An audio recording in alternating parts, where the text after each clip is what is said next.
Qual capítulo da sua história escreveremos juntos? Os últimos anos exigiram grande esforço, mas você venceu. Alcançou o que ainda poucos alcançaram. Mas o mundo do trabalho mudou. A pandemia trouxe dificuldades, mas também novas oportunidades. E você precisa estar preparado para elas. Por isso, convidamos você a conhecer a nova pós-graduação Unisa. Formação a partir de 6 meses, vivências e networking. Professores de referência no mercado, opções de cursos presenciais e 100% online. E o melhor, descontos especiais para ex-alunos Unisa. Inicie um novo capítulo de sua formação. Amplie suas chances no mercado com a pós-graduação Unisa. Acesse esse QR Code, cadastre-se e garanta condições especiais para as turmas 2021. Quem faz pós-graduação Unisa, faz história.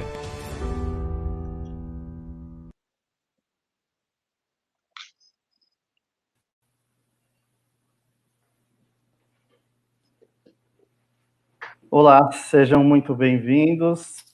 Professora Cristiane, está me ouvindo bem? Sim, estou, grande mestre Luiz. Um prazer enorme estar aqui hoje com vocês.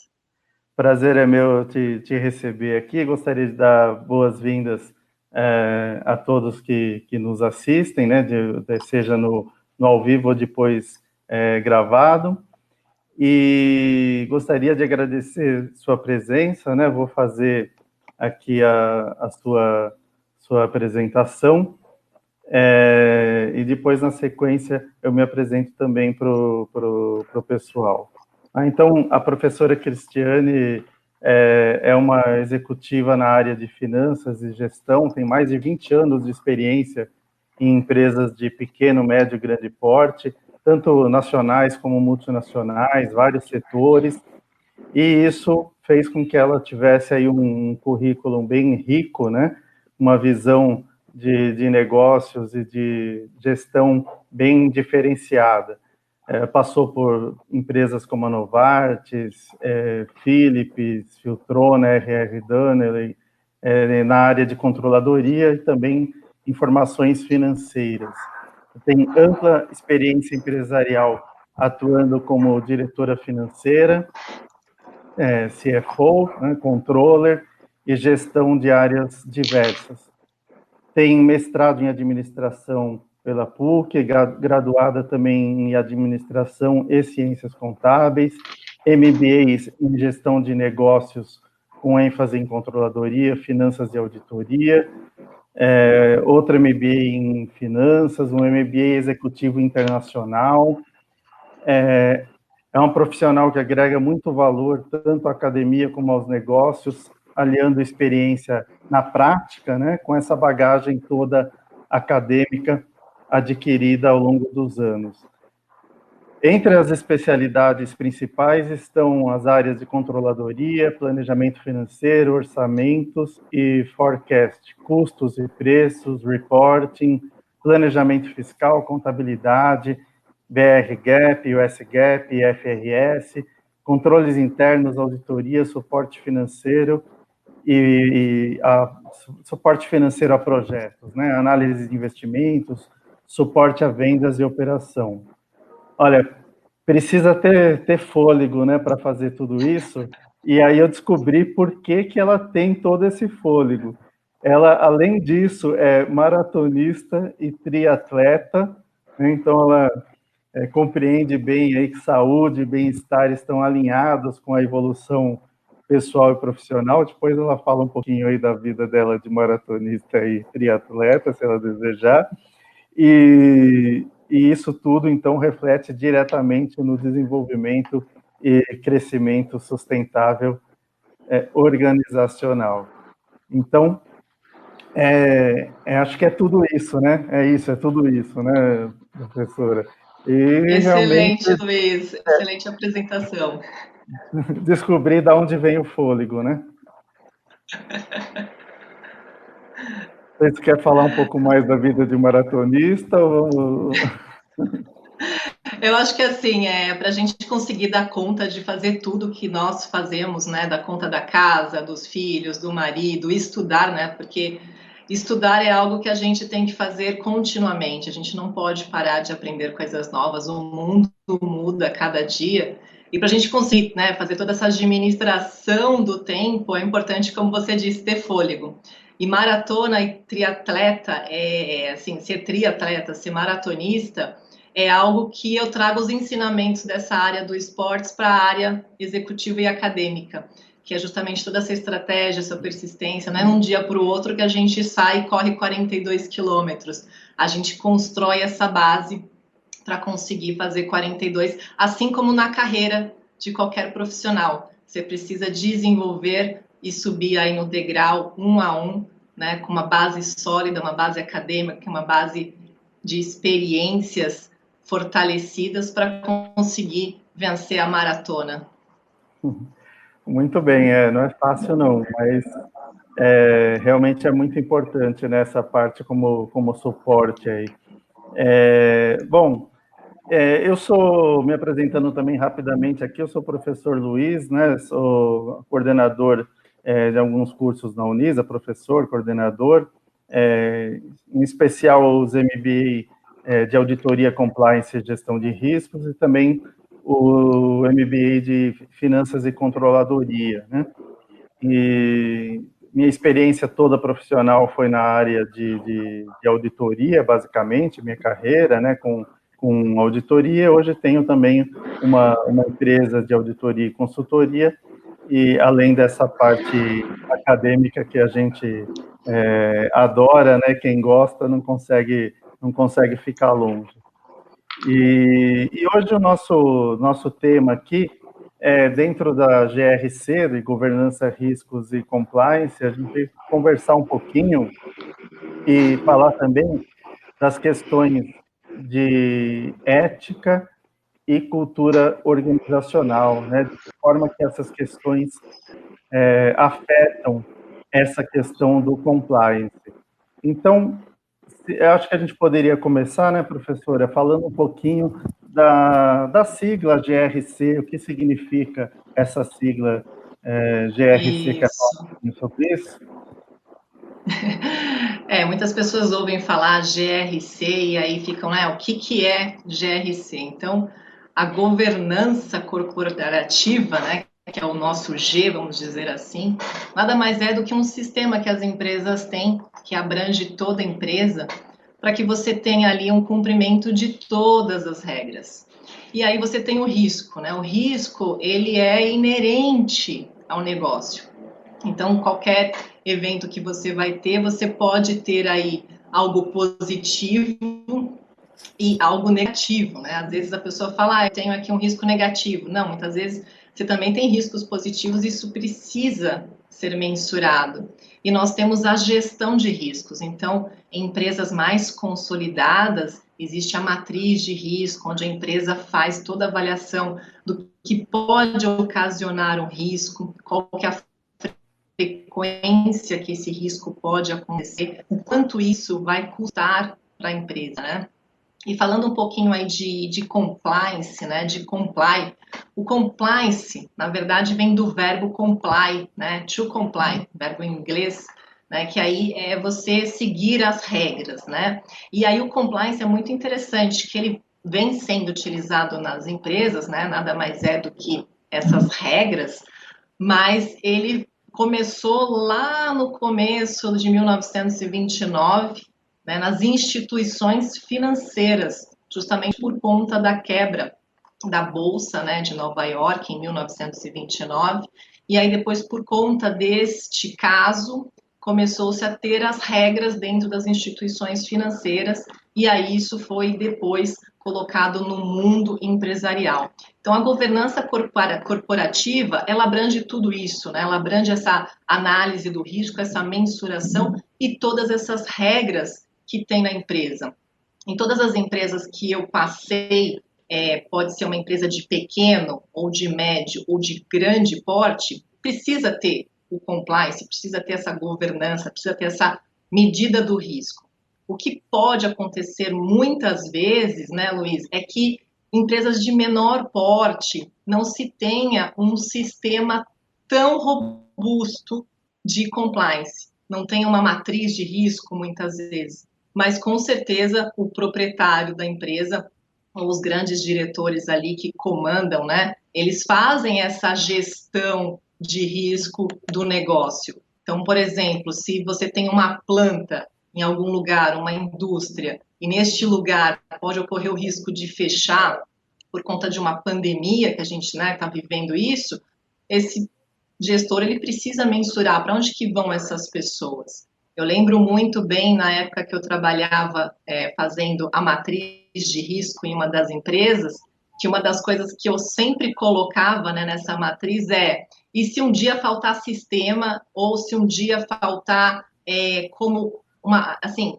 eu não sabia de pandemia naquela época, eu estou falando ali de 2009, né, mas se existia algo que não possibilite os funcionários de virem para a empresa, o que a gente vai fazer, né?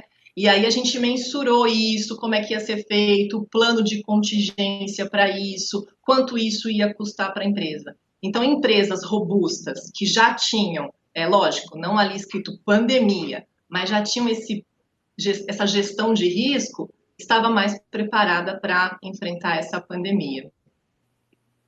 Justamente a matriz de risco leva em consideração não só aquilo que pode ocorrer, né? Está ligado com todo tipo de incerteza, mas também com a probabilidade de ocorrência, né? Então você leva em consideração as duas coisas, tanto o que pode acontecer, o que pode dar errado e a probabilidade de ocorrência daquilo, porque e o impacto, né? O nível de impacto, principalmente, que pode ter. Porque se você tiver uma tempestade perfeita, aí você tem um risco alto para uma coisa de impacto enorme, né? E é mais ou menos o que a gente tem agora nessa situação que realmente é difícil de prever da pandemia, né?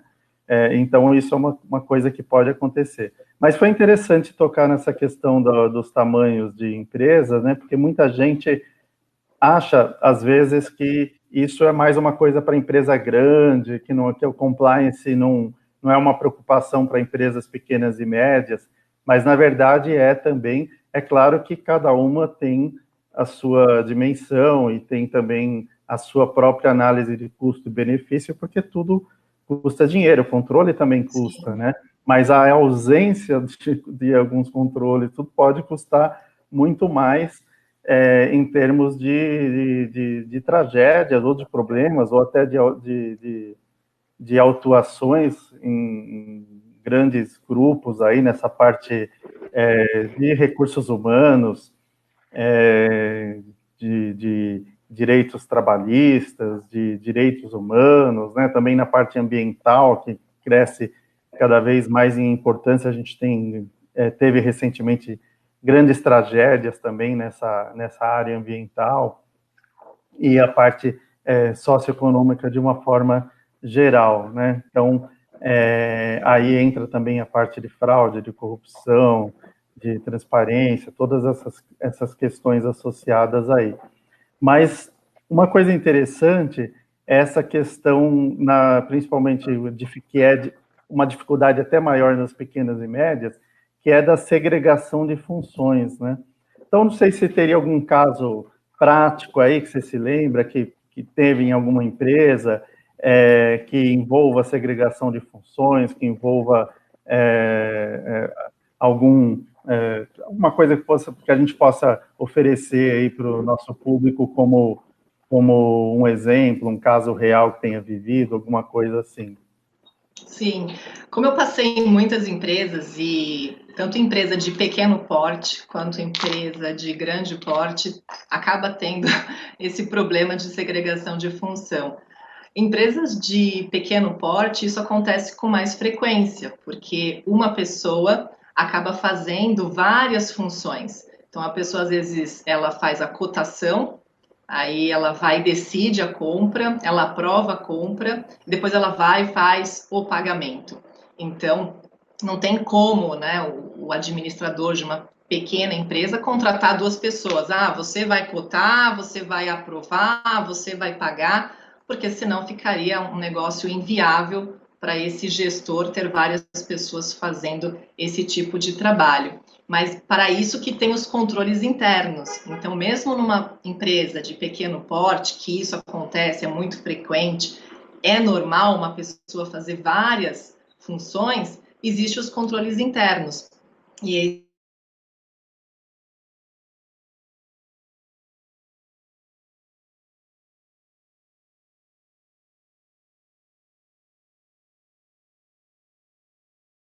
as regras, os funcionários, né? Vamos falar aqui, por exemplo, das alçadas. Então, olha, até tal limite, né? Até R$ 500 você pode comprar, até R$ 1.000 você pode aprovar. Acima disso, somente com 2 assinaturas dessa pessoa e do gestor. Então, existem maneiras da gente fazer isso mesmo numa pequena empresa, né? De ter esse problema, mas contorná-lo. Agora, numa empresa de grande porte, eu já vi isso como um problema muito sério.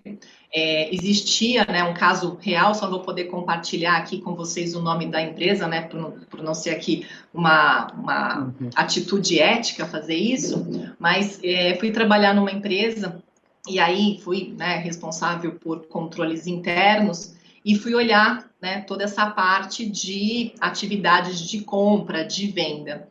E resumindo um pouco a história, né, porque a gente também tem bastante coisa aqui para colocar, eu descobri que tinha uma pessoa que era um gerente de vendas, né, então estou falando de uma empresa de grande porte, existia um gerente de vendas que ele mesmo que fazia a compra no fornecedor, ele colocava a matéria-prima dentro da fábrica, ele ia lá junto com o gerente industrial supervisionar para, né, saber quando ele iria entregar esse produto final para o cliente e ele vendia, porque ele era o gerente de vendas. Então, quando ele fazia a venda por cliente, ele já ligava para o fornecedor e falou: olha, eu preciso disso, disso, disso para tal dia, porque ele já se comprometia com uma data de entrega, né, com o cliente. Por que que ele fazia isso? Eu fui entender, eu gosto de entender os porquês, né? Quando eu comecei minha carreira profissional, estagiária, os meus chefes falavam assim: ai, lá vem a menina, por quê? Por quê? Porque eu sempre perguntava os porquês, eu queria entender o porquê. E aí eu fui lá perguntar: mas por que que você faz tudo isso sozinho, né? Existe uma pessoa de compras que faz? E aí ele me explicou que a empresa, ela tinha passado por umas fusões e aquisições. Então ele vinha de uma empresa lá atrás, em 1960 e 70, que era uma empresa pequena. E aí a empresa que ele trabalhava foi comprada por uma maior, que foi comprada por uma maior, que foi comprada pela que eu estava, que foi onde eu entrei. Então ele levou esse mesmo estilo de trabalho, né, para essa empresa que foi onde eu entrei. Até aí, se tivesse controles internos para isso, vamos lá, teríamos um problema de segregação de função, mas estaríamos ali, vamos dizer, ok, né? Estaríamos com segurança que aquelas 2 transações de compra e venda estariam dentro das normas da empresa. Mas não, né? Isso foi um ponto que eu coloquei de melhoria interna na época e posteriormente, né, veio uma denúncia de um fornecedor, que era um desses que ele fazia o contato, dizendo que ele estava pedindo bola. Né? E aí, para quem não sabe, bola falando assim: olha, meu amigo, você vai fornecer aqui, você vai ganhar um dinheiro da empresa, porque você vai vender a sua matéria-prima para a gente, mas eu quero ganhar algo em troca. E este fornecedor, o que que ele dava para esse gerente de vendas? Uma passagem aérea para a Alemanha. Porque esse gerente de vendas tinha uma filha lá, e aí, lógico, né, no primeiro momento, quando o fornecedor viu a possibilidade de faturar muito para essa grande empresa, achou interessante fazer isso. Só que depois, esse gerente de vendas começou a cobrar: olha, para eu fazer o pedido com você, eu quero a minha passagem de novo. E aí foi quando esse fornecedor resolveu fazer a denúncia, já tinha esse ponto no relatório que eu tinha colocado para a diretoria, ele foi chamado e aí foi demitido, né? Então é muito importante dentro das empresas, mesmo que seja uma empresa de pequeno porte, que não dá para ter a segregação de função, mas que tenha os controles internos e que tenha os testes para verificar que tudo está seguindo conforme o planejado, né? Conforme os procedimentos, as políticas internas da empresa. E aí é a importância dos próprios códigos de ética e código de conduta, né? Eu vi que até outro dia eu estava conversando também com uns alunos numa aula e eu fiz essa pergunta para eles, né? Falei, olha, se você receber um presente no final do ano no valor de R$200, você pode receber? Né? E aí foi até engraçado que na mesma hora eles colocaram no chat para mim, 3 ou 4 colocaram a resposta, cada um com uma resposta diferente, quer dizer, cada empresa tinha uma norma, né? Cada empresa tinha a sua... Então, para algumas isso já seria aceitável, para outras seria inaceitável, então, porque não é um valor exagerado, mas é um valor que cada empresa trabalha de uma forma, para algumas já não é aceitável, né? Para outras você pode aceitar, mas você tem que dizer internamente, indicar internamente o que você recebeu. Se não fizer isso, aí se torna um problema. Quer dizer, cada um tinha uma regra, um conjunto de regras, né? Porque é isso, aí, as empresas, cada uma tem seus valores, sua forma, né, de conduzir. Então, muito importante ter o código de ética, código de conduta e os canais de denúncia também para os casos em que fugirem, né, dessas regras. Mas acho que uma coisa muito importante que a gente tem sempre que levar em consideração é o papel da liderança também nisso tudo, né? Porque essa questão do exemplo, eu acho que para quem tem filhos, entende até um pouco mais facilmente, não precisa necessariamente, mas entende facilmente. Se você falar, né, você fala para o seu filho, olha, você tem que fazer isso, isso, isso, e você está fazendo o contrário, não adianta, você pode falar o quanto for. Se você está emitindo sinais contrários ali, falando uma coisa e fazendo outra, com certeza a criança vai seguir o seu exemplo, e não o que você está falando, né?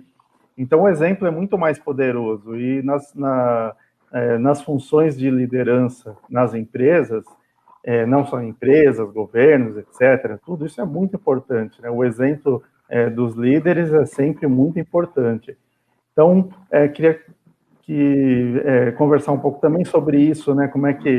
Qual a sua visão sobre essa questão da importância da liderança nas empresas, né? E tiver algum exemplo também.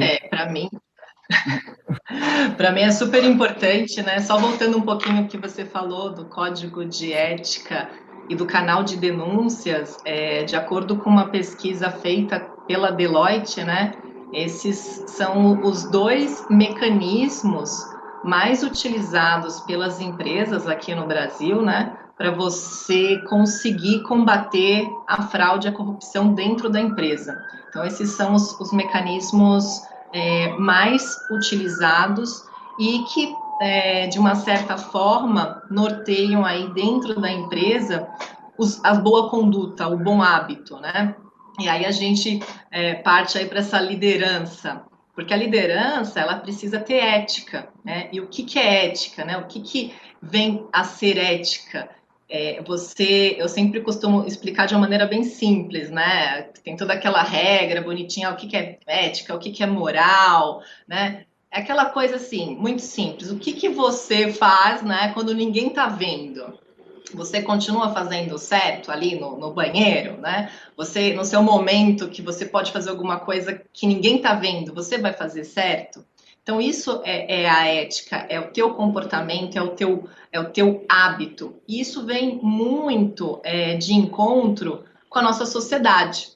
E aí a gente está aqui no Brasil. E quando a gente vai para fora, quem teve a oportunidade de ter uma vivência no exterior e conhecer pessoas de fora, o que eles falam de nós, né? De nós brasileiros, de um modo geral. Uma das coisas é o jeitinho brasileiro. E o que é o jeitinho brasileiro? É você burlar alguma regra em favor de algo, né? E aí isso é uma atitude antiética. E aí também tem a nossa questão da nossa sociedade. Nós somos um país novo em relação aos países, por exemplo, da Europa, né? Se você falar assim, poxa, estamos ali de igual para igual com muitos países desenvolvidos, mas a gente começou em 1500. Então, peraí, nós somos um país novo. E aqui já foi algo, vamos dizer assim, comum, regra, escravidão. Aqui já foi comum, normal, né? Aqui tem muitas mulheres participando, isso é bom, bater em mulher, né? Isso era normal, bater em mulher. Não que seja normal, né? Não estou falando isso, mas Mas era... antigamente batia-se mulher, batia em mulher, né? Sem criar polêmicas. Existiam, vamos dizer assim, a homofobia, né? Que hoje existe a palavra homofobia. Antigamente, as pessoas, né, que eram gays, lésbicas, elas não podiam nem falar que eram, senão elas eram espancadas na rua, né? Então, a cultura do país também ajuda nessa questão ética dentro das empresas. E aí, quando você fala de liderança, o tom tem que vir do topo, né? O tone of the top, que a gente utiliza o termo em inglês, né? Que nada mais é do que você disse, Luiz, o exemplo.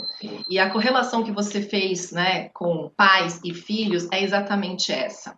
Hoje, na escola do meu filho, eu vi um pai, né, que hoje retornou às aulas presenciais, eu vi um pai passando por cima da faixa, quando a faixa estava interditada, porque era para os alunos atravessarem. Eu vi ele depois estacionando o carro em lugar que não era permitido para ele parar. E aí você fala assim, que esse ser, que esse indivíduo está falando para o filho? Inconscientemente, né, ele está dizendo para esse filho que ele pode, sim, fazer coisa errada, porque é uma vantagem para ele, porque ele pode. E aí o filho vai aprender isso. Assim como, né, às vezes na estrada você pega aquele trânsito parado, e você tá lá esperando no trânsito parado, aí vem o engraçadinho e passa aqui no acostamento. O cara é esperto, o cara foi mais rápido. Não sei qual que é a ideia na cabeça daquele ser, mas ele deve se sentir no final assim, nossa, eu ganhei 5 minutos, eu corri, eu cheguei rápido, eu fiz em 1 hora, né? E aí, o que ele está passando se ele tem ali uma criança? Que correto você passar na frente dos outros. Então, esse exemplo, ele precisa vir, sim, da liderança. Não adianta nada ter um código de ética, denúncias, né, um canal de denúncias dentro da empresa, se os gestores não fazem de acordo com esse código de éticas. Código de ética. Eu trabalhei numa empresa, né, que existia todo um sistema de governança corporativa robusta, mas que você tinha ali um presidente, né, que deixava a desejar em algumas atitudes dele. E isso não era só dele, isso também vinha dos chefes deles, da América Latina. E aí isso depois vinha para a diretoria. Então era uma cascata, porque um fazia algo errado que passava para outro, que passava para outro. Né? Então, a questão da contabilidade criativa, da fraude. Né? Então, eu queria, o presidente queria uma bonificação melhor, então fazia com que tivesse ali uma contabilidade criativa para ele conseguir uma bonificação melhor para ele, para o pessoal da América Latina e para a diretoria da empresa. E aí, depois disso, surge, né, dentro dessa empresa, um gerente, aí vamos falar que é uma média gerência, que comete uma fraude, e aí você questiona, mas por que você fez isso? Né? Por que você cometeu essa fraude? Você não precisava disso. E aí a resposta é, se eles ganham fortunas tirando da empresa, por que eu não posso? Então, é lógico que todos ali estavam errados, né? Dentro dessa empresa, eu fui, vamos dizer assim, investigada também, porque eu sempre fiz parte de cargos de confiança, fui investigada, viram que realmente eu não tinha nada a ver com aquilo, por isso que eu sempre dou conselhos para os meus alunos que fazem comigo aí a parte de GRC, sempre formalizem tudo, sempre, né? Porque foi por conta dessas minhas formalizações que eu pude, né, ter a razão ali, e depois eu participei do grupo de investigação. Então, juntamente aí com um escritório internacional, um escritório nacional de advocacia especializado em fraudes, né, fizemos essa investigação dentro da empresa, e aí, assim, você descobre uma coisa, é igual a ponta do iceberg. Você vai tirando uma, você vai descobrindo outra, você vai descobrindo outra. E aí foram várias fraudes, né? Porque é justamente isso, Luiz, é o exemplo. Então, se o exemplo, vamos dizer assim, o tone of the top aqui, a América Latina, está dando um bad example, né? Está dando um exemplo ruim, a presidência aqui também segue isso, que a diretoria segue, e aí os gerentes que têm essa cabeça, né, de, vamos falar assim, se eles fazem, eu também posso fazer, e aí seguiu isso. Eu participei dessa investigação que surgiram ali muitas fraudes, e aí a gente foi levantando e dando sequência nos andamentos. Foi um processo que eu digo para todo mundo, eu não queria passar por isso de novo, comi o pão que o diabo amassou, porque investigar os próprios colegas, pessoas que você confia, que você trabalhou anos, achar que aquela pessoa cometeu um crime é algo que você fala assim, poxa, a pessoa estava do meu lado todo dia, almoçava comigo, né? E aí você tem que fazer um processo de demissão, enfim, foi uma coisa muito rara, né? Que eu falo rara para mim, mas dolorida também, né? Porque tinham amigos ali que deixaram de ser depois meus amigos, né? Porque depois, no final das contas, fui eu que mandei a turma embora. Mas é importante que a empresa, né, tenha as regras, mas que o exemplo venha de cima. Eu trabalhei em uma outra empresa, um pouco de menor porte, e uma vez eu peguei um negócio errado, vamos dizer assim, né? Conflito de interesses, relação entre funcionários. E existia um código de ética que dizia que isso não poderia acontecer.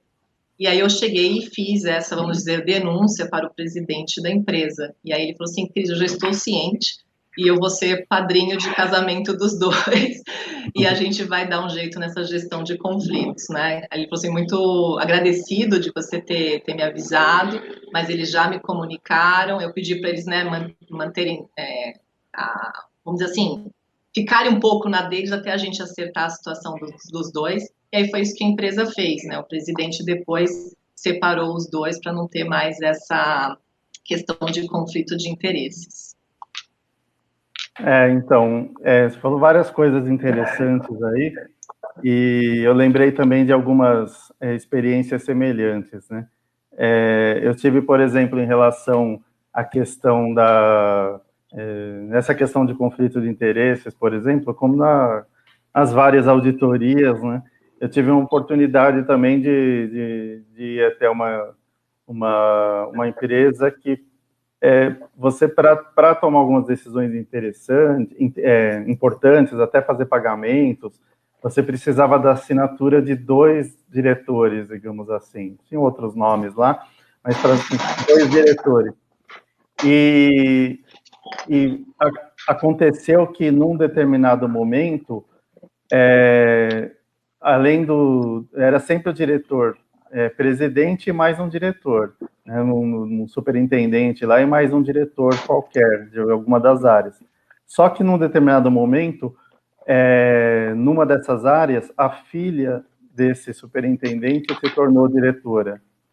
Até aí, ela fez toda a carreira, tal, algumas pessoas contestavam, mas ela tinha a formação toda na área, trabalhou lá durante muitos tempos, então o pessoal entende que ela teve o mérito para chegar lá até aquela diretoria, tudo. Só que a partir desse momento, eles poderiam assinar qualquer coisa junto, porque a regra era o superintendente com uma diretora, ela era filha, né? Então, aí você passa a ter um conflito de interesses, quer dizer, você não pode usar essa mesma regra, a mesma regra que valia para outras pessoas, com um grau de independência bem maior, né? Então, esse é um caso interessante. E uma outra questão que você tocou também, essa questão que hoje é muito mais importante da responsabilização, né? duas coisas, responsabilização e a outra palavra também é racionalização, né? A responsabilização no sentido de que hoje a gente viu aí até... hoje já nem tanto, está acabando a Lava Jato, tudo acabou, né? Esses dias aí foi o sepultamento final, mas assim, durante a vigência da Lava Jato, a gente teve alguns empresários famosos, né, que acabaram sendo presos, tudo, coisas que não eram imaginadas anteriormente. Então, a partir daí, você passou a ter um nível de responsabilização bem maior, talvez longe do ideal, em algumas, né, a gente sabe que tem muita impunidade no país, tudo, mas passou a ter alguma coisa. Então, essa questão, para os nossos alunos aí que pretendem, que pretendem fazer carreira nessa área, tudo de compliance, tudo é uma questão muito importante, porque eles realmente, para se defender, eles precisam formalizar tudo, como você falou, e precisa deixar muito claro que eles tomaram todas as medidas necessárias, que eles fizeram tudo o que era necessário fazer, deixar evidente que eles se preocuparam e tomaram as medidas, as ações que eles podiam tomar para que eles pudessem prevenir, detectar, né, e punir qualquer coisa que seja fora, que não esteja em conformidade com as normas e regulamentos, seja internos e externos. Então, isso é uma questão importante. E a outra questão é a questão da racionalização, né, que é justamente quando o pessoal começa a inventar, né, essas desculpas para aquela ação, e isso é uma coisa muito importante, porque a gente sabe que o triângulo da fraude passa por aí, né? A racionalização Exato. é uma questão muito importante, oportunidade, né? Então, isso é uma questão também. Você quer comentar um pouco mais sobre essa questão? Mas acho que essa questão da racionalização e também quando da oportunidade que a pessoa tem ali, acaba sendo muito importante. Não sei se tem algum outro caso assim. Sim, a racionalização junto depois com a racionalização, né? Esse certo e errado, essa desculpa que a pessoa inventa, com a oportunidade, né? De dá para fazer, né? Como no caso que a gente cita, muitas vezes a pessoa está com a oportunidade ali, ela tem como fazer aquela fraude, cometer aquela fraude, então ela tem a oportunidade de fazer aquilo. E às vezes a pressão para cometer aquilo, né? Exatamente. Eu estou vendo aqui que tem uma questão do Tiago, né, que eu achei muito interessante, se a área de compras tem correlação com o GRC. Tiago, todas as áreas da empresa têm relação com o GRC, porque a governança corporativa, ela olha todo o sistema, toda a empresa. É o relacionamento que a empresa tem com os sócios, com os acionistas, com o governo, com os fornecedores, com os clientes, com todos, né, que cercam esse sistema. Então, existe, por exemplo, você colocou compras, né? Dentro da auditoria, existe um ciclo de auditoria que se chama Order to Cash. Order é a ordem de pedido, é o pedido de compras, né, que começa aí nessa área de compras. Então, desde o momento que aquela compra entra na empresa até o cash, né, to cash. Então, order to cash, cash, na verdade, é quando recebe do cliente. Então, todo esse ciclo, ele é avaliado pelo um auditor.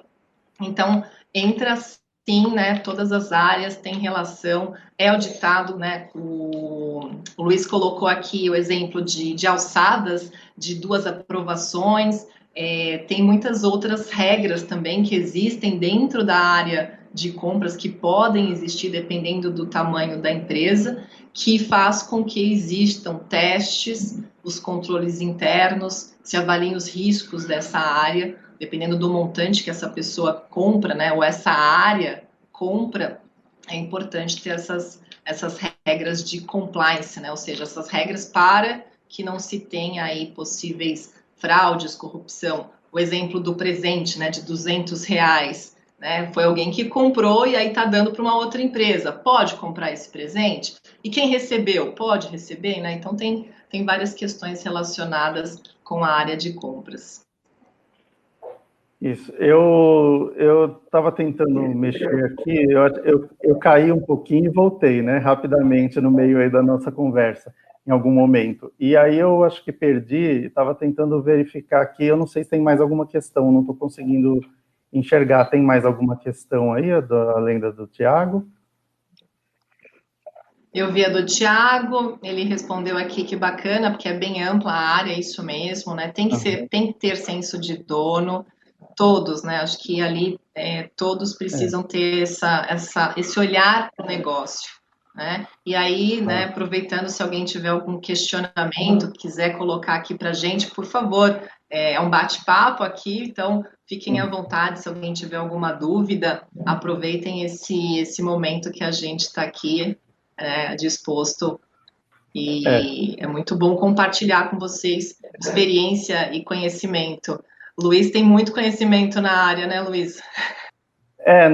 Até completando para ele aí nessa parte de auditoria, né, cada empresa tem uma forma de trabalhar isso, mas a gente tem uma abordagem tradicional que a gente trabalha em cima da questão what could go wrong, né, o que poderia dar errado.